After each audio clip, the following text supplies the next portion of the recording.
विषय होता पाणी टंचाई जी सातत्याने माझ्या भागात सगळीकडे मग तो नेतिवली पेसिवली भाग असेल, दावडीचा भाग असेल, नांदिवली असेल किंवा PNT कॉलनी, तसेच आमचे काही डोंबिवली जिमखाना आयरे भाग या भागात पण पाणी टंचाई सातत्याने जाणवते.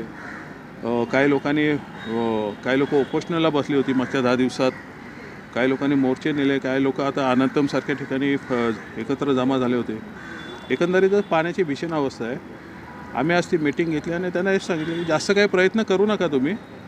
फक्त लोकसभेच्या निवडणुका ज्या लागायच्या आधी 2 महिने जी जादू केलेली तेवढीच जादू करा आणि आम्हाला तसं त्या पद्धतीने पाणी आलं तरी चालेल.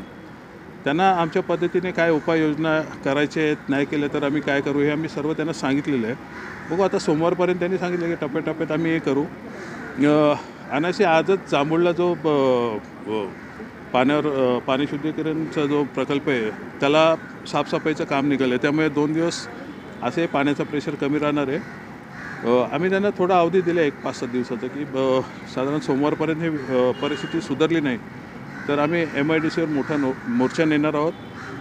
याच्यात KDMCकडनं काय हलगर्जीपणा होत असेल, परंतु सगळ्यात जास्त याच्यात चालूगिरी मी बोलेन MIDC करते.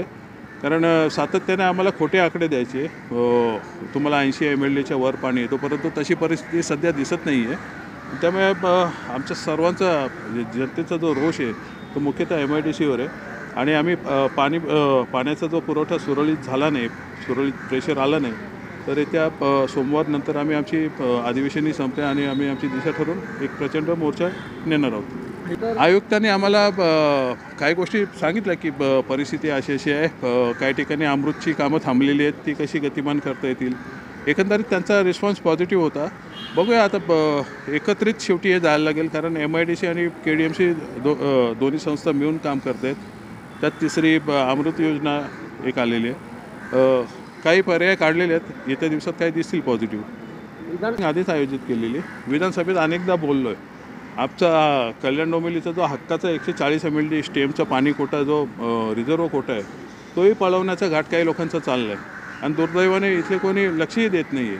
मुख्यतः आज तोही विषय आम्ही घेतला आणि जो अमृतचा 105 MLD पाणी कोटा यायला पाहिजे होता तोही आम्ही मागेच मागणी केलेली माननीय फडणवीस साहेबांकडे विधानसभेत लक्षवेधी उपस्थित केली होती की त्याचा किमान तो साठा तरी पाणी कोटा आम्हाला पूर्ण रिलीज करावा. त्याने त्यावेळेस आश्वासन दिलं होतं. तर बघूया, म्हणजे असं नाही की